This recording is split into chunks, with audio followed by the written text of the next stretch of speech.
Welcome back, folks. Triple Crown here, coming to you again from Vancouver, British Columbia. It is still Sunday night, last time I checked. Continuing on with the Global War 1939 Special Unit Series. Topic of tonight, I thought these two units were so iconic and so impactful. Well, I don't know if you could say impactful. Necessarily for the other. I don't want to say what it is yet because maybe you can recognize it, and maybe some of you do. In the Second World War, and they are really specialized aircraft, very specific to a nation, and it did not warrant anybody else having it, specifically because nobody else had it. It was such a technological breakthrough in terms of inventing and engineering that you could really study these two aircraft and watch many documentaries and hear many stories, and I don't believe that would maybe even tell the whole story, and I think people still want more. Just aircraft that were definitely years and years and years ahead of their time. Now, the aircraft on the left, you can see, is, in case you don't know what it is, it's a jet fighter. I'm going to pull it up a little bit closer. You can see this is a sculpt that's, again, available from HBG. I haven't finished painting it the exact colors I want, but this is a Luftwaffe gray, believe it or not. I think I've painted the bottom a different color, a slightly different gray. But I'm going to be detailing this a little bit more. And this, in case you know, is an American aircraft, and this is the B-29 Superfortress. Two aircraft that I believe had entered the war early on in significant numbers, could have, just by themselves, were so far ahead of their time, could have changed the war. Now, for the Me-262, the Messerschmitt 262, the Germans had these late in the war, and not in significant numbers, at least not in significant numbers to challenge the Allies in a meaningful way, given their air superiority, even though their jet fighter was far advanced to anything the Allies had. And the B-29, I'm gonna talk about both. I'll first talk about more about the Me-262. You know, it could fly 900 kilometers an hour, almost 200 kilometers or more faster in top speed as any Allied propeller-driven plane at the time, which was just amazing. And it could act as a interceptor, which, you know, on bombing raids, which it was very effective, and also as a more conventional light bomber. So amazing. I think Germany produced only about 1,430 in the war, and so not insignificant numbers in comparison to the thousands of planes the Allies had. Otherwise, it might have changed the whole dynamic of the Battle of Britain. But very impressive aircraft. And yeah, just I think people still look at it today and think about all of the what ifs. What if they had it earlier? What if Germany had this plane earlier in the war? I believe things could have been a lot different. Now, what's this going to attack and defend at? Now, Germany obviously didn't have these at the start of the war, so they're going to get it late in the war, round 12, and they can only purchase one per turn. I believe right now up until the maximum of 2. So they can only have 2 jet fighters in the game, and I think that is kind of historically as accurate as we can get it. We might tweak things a little bit, but attacking at a 9 on a 12D is a direct hit. But if you have 2 of them as a game breaking, we didn't want to make this game breaking, but we wanted to get these units into the game. I think a lot of people appreciate these 2 particular units as almost a standalone, which is why we felt it was important to get them into the game. Now, the B-29, I did a lot of research on this, and I didn't, obviously I knew about it. I know this is the bomb, the Enola Gay, that dropped the atomic bomb on Hiroshima and Nagasaki, but I didn't know, and obviously it was designed to carry the atomic bomb, but when you start getting into the specifics about when in concept, it was designed to, fly 3,000 kilometers. It was designed to carry 20,000 pounds of bombs. And in comparison, the B-17 and the Lancaster, which are considered heavy bombers, the B-29 is head and shoulders in a lot of areas, almost could do twice what the other heavy bombers could do. Just some numbers for you. The Lancaster and B-17 respective payloads, max takeoff was 65 and 68,000 pounds, while the B-29 was 133,000 pounds. Just a sheer amount of power and to get off the ground. Just amazing. And it could fly almost 100 kilometers an hour faster than any other bombers of the day. So it was heavier, it was bigger, and it could fly faster.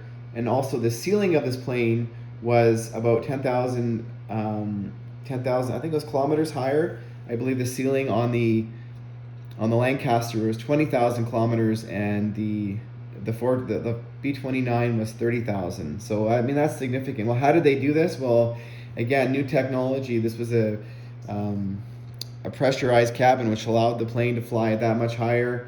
And just in terms of payload, obviously I mentioned 20,000 pounds. It was designed to carry a nuclear bomb, and from concept. Well, the average payload of the other heavy bombers in the Second World War, the Lancaster was the second most, which I believe was 15,000, and the B-17 was 10,000. So fairly significant jump, and that's not even bringing in the medium bombers, which I think their average payload was 3,000 to 5,000 pounds. So just an amazing aircraft in its day, ahead of its time. And I believe America had 3,970 B-29s produced, which you think, wow, that's amazing. But then I looked at the cost, and I did research on the cost of a B-17 versus a Lancaster and a B-17. So the B-29 almost cost, I think it was 5 or 6 times more than the other aircraft, 130,000, 150,000 roughly, in comparison to, I believe the B-29 in World War II money cost $760,000, which it's absolutely impressive. America had the money to purchase these aircraft, to make them. And when you talk about Japan not upsetting the sleeping giant in the American economy, well, that's what America was able to produce. And did the Allies win the war simply because the Americans and the Allies were able to outproduce the Axis? And I believe that was probably one of the most significant advantages the Allies had in World War II, was the amount of resources and money they could pour into the war. So, well, what is the B-29 going to do in comparison to a heavy bomber? Well, it's going to roll 4 dice at 4. So fairly, a medium bomber is 2 dice at 4. A heavy bomber is 3 dice at 4. This is a special unit.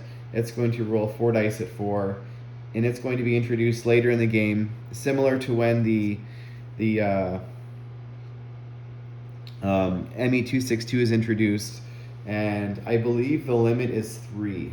So again, it's later in the war.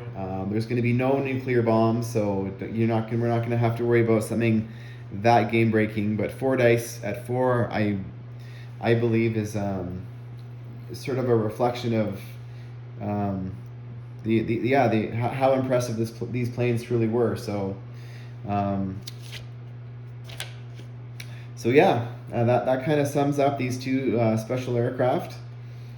And next, we're going to go. We're going to talk about pride. Now, a lot. What is pride? Well, we're going to talk about someone's character, who they are on the inside, kind of what they want to represent, kind of their family name, their country, their heritage, sort of the fabric of who they are. And I guess when you attack somebody's character or pride, I think most people, when you go after that, when you embarrass somebody and go after their character, their pride, that is, when you make something personal. Now, a lot of people refer to as Canadians as nice and polite. So I'm kind of talk about this in conjunction with sort of how Canadians are. When you cross the line, when you cheap shot somebody, when you take advantage of a situation, when you embarrass somebody, you are challenging their pride. And when you challenge somebody's pride, and you make things personable, and Canadians are known about this because you watched our hockey. There's been several examples. In World War II, there's an example where a bunch of Canadians in France were lined up as prisoners and shot by the Germans. I think it was the story of 18 Canadians. And the Canadians took that personally. And when you make it that personal, that's when the gloves come off, and that's when you give somebody the ammunition to do whatever it takes. So they're going to make it their life mission to get you back. They are not going to forget. They are going to come at you with everything they have and regain their pride and their honor, because you've taken that away from them. And there's NHL teams, they actually have something called a bulletin board, where they specifically take material, whether it's something a reporter wrote or a cheap shot or something that someone did to one of their teammates, and they will put it on this board, and they will look at it as strictly for motivation to get themselves in a place where they're going to go run through a wall to get that revenge or get whatever it is they're seeking. So folks, why am I bringing this up? Well, how does this relate to Global War 39? Well, I think, is there times in a game where, maybe you're about to take somebody's capital or whatever it is, or you had a hot dice roll. My advice, folks, is, be respectful about it. There's no reason to be doing somersaults or cartwheels or yelling and screaming, something that's over the top, because all that is going to do is give your opponent that extra fuel to want that revenge. So be respectful, folks. Often they say in hockey, whether you're a brand new rookie into the league, when you score a goal, you do not over celebrate and go crazy. You want to look like a 50-goal scorer, even if you're not. So do it in a classy way is my advice. Now, obviously, everybody's got their own style, and I'm not saying don't get excited if something goes well in the game. But what I'm saying is, folks, is you do not want to embarrass your opponent. You do not want to show them up. So that's my advice for today. And thanks for watching, folks, and stay tuned.